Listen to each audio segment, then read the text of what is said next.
All right, thank you, Richard Wolff. Follow him on Twitter at Richard D. Wolff with two Fs.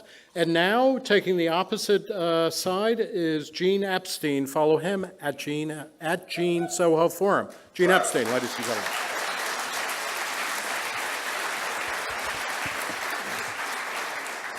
By the way, there are seats up front for people who are in the back.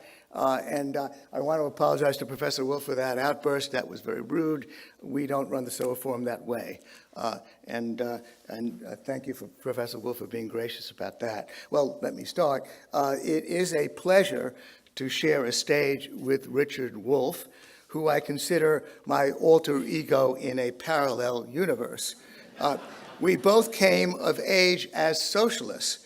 In my case, from age 1, since my mother was a card-carrying member of the Communist Party, and I have her FBI file to prove it. You could always tell who the FBI agents were in the party because they were the only ones who paid their dues on time. Richard paid his dues by getting an economics PhD at Yale, followed by a career advocating socialism.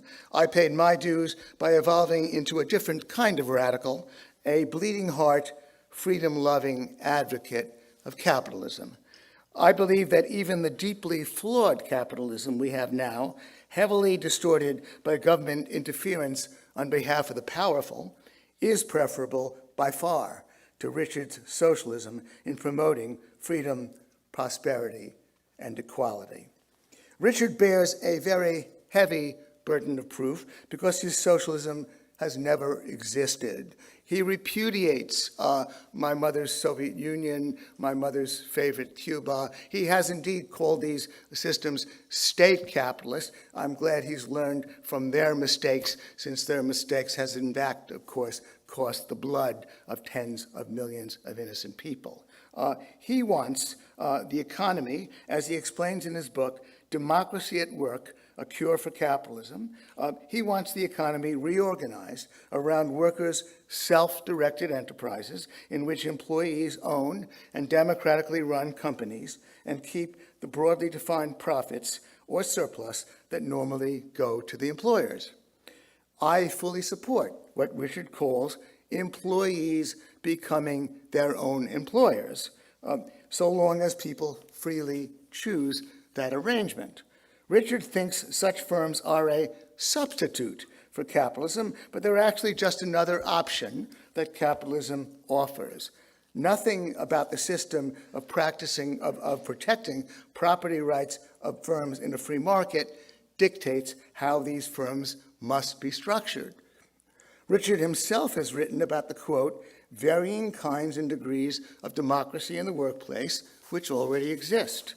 Based on these cases, he observes, quote, workplace democracy responds to deep needs and desires, unquote. But these deep needs and desires seem to run only skin deep. Richard has written that in today's worker-owned enterprises, quote, it might be legally possible for worker owners to transform the enterprise so that they become not only owners, but also collectively directors. However, he concedes, that has very rarely happened. Well, no doubt it very rarely happens because workers very rarely want it to happen. But the move to workers' self-directed enterprises can happen in the capitalist system if workers do want it to happen. Start with the fact that the bottom half of the population accounts for 1/3 of all consumer spending, the bottom 4/5 for nearly 2/3, adding up to trillions of dollars per year. On the investment side, there's over $1 trillion in labor union pension funds domestically and an estimated $40 trillion worldwide held by labor union pension funds. All this financial firepower could be marshaled to make workers' self-directed enterprises the dominant mode of production. And it would be true to the 1960s view that radical change must be implemented by the same people who seek to be the embodiment of that radical change. But the unwillingness of workers to follow the Marxist playbook is as old as Marxism itself. Around 1980, democratic socialists like Michael Harrington and Tom Hayden advocated a bottom-up socialism similar to Richard's. But they acknowledged that without the coercive power of government, worker-owned enterprises, quote, are almost impossible to get off the ground, as two of them wrote. Richard might argue that it's okay to use government power to try to jumpstart workers' self-directed firms, since government often rigs the game anyway. But a Marxist like Richard should be deeply troubled by the old contradiction of radical change from below being implemented by the force of government from above. And beyond that, he would use government to socialize finance and the allocation of labor. That's why he and I are taking opposite sides in this debate. He advocates a full-blown form of socialism that will put freedom, prosperity, and equality under siege, just like the old socialisms did. But let's go all the way with Richard and assume that a socialist political party wins at the ballot box with 2/3 of the electorate voting for its candidates. Since 2/3 is normally interpreted in politics as a mandate, the government makes Richard's socialism a reality. But voting for a radical idea in a voting booth is very different from a full and active commitment to that idea. So let's not assume that the 2/3 have anticipated the real consequences of what they voted for. Richard writes that apart from doing our assigned jobs, workers would each be, quote, democratically and collectively given fully equal participation in decision-making over their own enterprise and over the broad economy, unquote.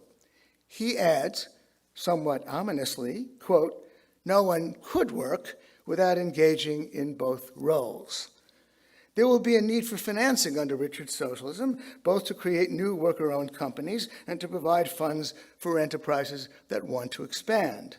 The, quote, obvious alternative, writes Richard, to the existing sources of finance is, quote, socialized banking, consisting of, quote, self-directed enterprises where workers and communities affected by bank policies together direct and operate banks. So Richard would shut down the nearly $50 billion raised annually through crowdfunding and the several hundred billion raised through various forms of venture capital. And finance is not the only function he would relegate to the power of politics. He also proposes a, quote, specialized agency that would, quote, always know from constant monitoring which existing enterprises need more laborers, which have registered the wish to commence new production, all the relevant skill and experience requirements, and where affected laborers and enterprises are located, unquote. He adds that the agency's reports would be submitted to all workers to aid them in making their decisions. Notice that he's talking about knowledge of the relevant skill and experience of 160 million workers in the U.S. across hundreds of thousands of firms. That's information the specialized agency will, quote, always know from constant monitoring. From my work experience, I can tell Richard that those constant monitors who keep coming around will be the butt of jokes, and the information they come away with will be superficial when it isn't totally misleading. So in Richard's world, we'll be required to do our assigned jobs, attend meetings about company matters, and vote on the outcomes. We'll also have to pore over the reports of the labor allocation and financial agencies, and then discuss their recommendations with many others and vote on those outcomes. I submit that only in a dystopian nightmare could most of us imagine ourselves spending our waking hours in this way, especially since the vote of any one of us, can hardly determine the outcome anyway. Richard approvingly uses the 1960s term participatory democracy, in which we each get to participate actively in democratic decision-making. In a 1970 book called After the Revolution, sociologist Robert Dahl explained the arithmetical unworkability of this idea. If each attendee at a meeting were given just 10 minutes to address the issue being voted on, it would take 10 hours to move on to the next issue, provided there were only 60 people at the meeting. But let's take this leap and assume the participatory democracy would be functional. Many firms seeking to expand their operations will have to borrow funds from the democratically run financial agencies while also applying to the democratically run labor allocation agency for more workers. And these democratically run agencies will be ruled by the vote of the majority. But to pick up on an objection raised by Atlantic Magazine journalist Connor Friedersdorf, we might ask, how easy will it be to get the democratically run finance and labor allocation agencies to support the expansion plans of firms that produce Muslim prayer rugs and Korans and the building of new mosques? Friedersdorf goes on to ask, would you prefer a socialist society in which birth control is available if and only if a majority of workers exercising their democratic control assents? Or would you prefer a society in which private businesses can produce birth control in part because individuals possess economic rights as producers and consumers, the preferences of a majority of people around them be damned? Unquote. Friedersdorf's question applies to the related issue of freedom of speech and press. Would you prefer a socialist society in which dissenting journalism is available if and only if a majority of workers exercising their democratic control agrees? Or would you prefer a society in which private enterprises can produce dissenting journalism, the preferences of a majority of people around them be damned? So at best, our freedoms would be circumscribed by the tyranny of the majority. But we don't have to press this decisive objection, since the overwhelming likelihood is that elected representatives and their appointees will have most of the real power. There won't be enough hours in the day for us to even be aware of the thousands of decisions being made each day on our behalf. Special interests will form around these centers of power, and as Friedrich Hayek accurately predicted about conventional socialism, the worst will get on top, because power-hungry people are mainly the ones who end up on top. Our most beloved living ex-president, Barack Obama, was called by New York Times journalist James Risen, quote, the greatest enemy of press freedom in a generation, unquote. As left-wing journalist Glenn Greenwald has pointed out, Obama used the archaic 1917 Espionage Act to prosecute more journalists, including James Risen, than all previous presidents combined. So freedom of speech and press is a fragile thing, constantly being assaulted on all sides, and especially by government. If you magnify the reach and power of government under Richard's plan, politicians in power can stifle dissent by stealthily denying funds and labor to enterprises that put out information that government doesn't want published. Now take the issue of prosperity. Take the force that brings prosperity, innovation, or what economist Joseph Schumpeter called creative destruction. Richard thinks that as long as people can be offered another job, they'll agree to giving up their current job to allow creative destruction to happen. But since people naturally resist change, efforts at major or even minor change would likely be thwarted by special interests reluctant to give up their established positions. Imagine the response if Steve Jobs sought funding for a smartphone that would also replace a flashlight, a watch, a camera, a compass, a calculator, a recorder, CD player, and GPS navigator, threatening the industries that turn out those products. The pattern of obstruction will be emboldened by the knowledge that most new ideas fail and few succeed in a big way anyway.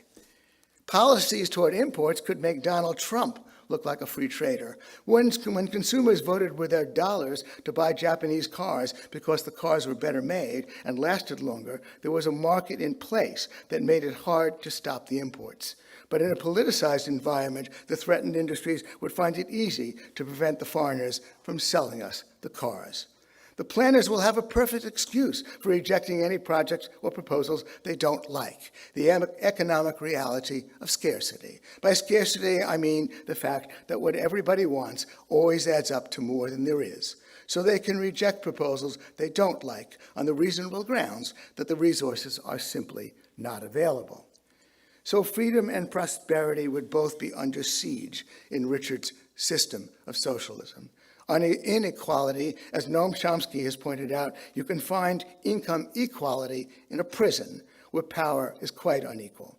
And political power will be more unequal than even under our flawed system of capitalism.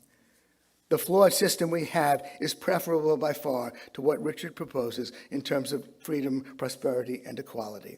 Because we have so many avenues of private funding, dissident publications like The Intercept, Jacobin Magazine, Reason Magazine, books like by Richard Wolff, and a debate series like the Soho Forum can persist.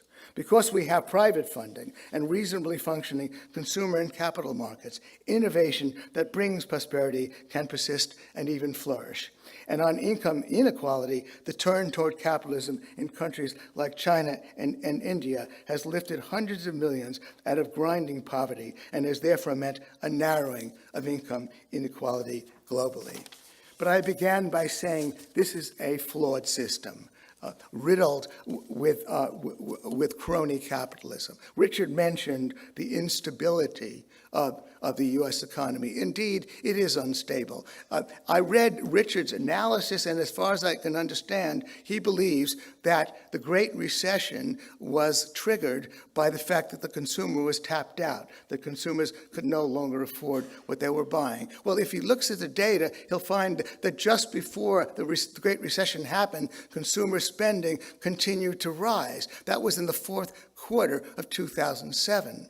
What he ignores was the crony capitalist policy of government through the Federal Reserve that brought that awful event. So I'm Gene Epstein, and I'm here to recruit you. Yes, we have a flawed capitalism, but in order to make it a better capitalism, we have to do a lot of radical things, including reining in the power of the Federal Reserve that does indeed cause a banking cartel and brings instability in this economy. Maybe we can talk more about those things later on. Thank you very much.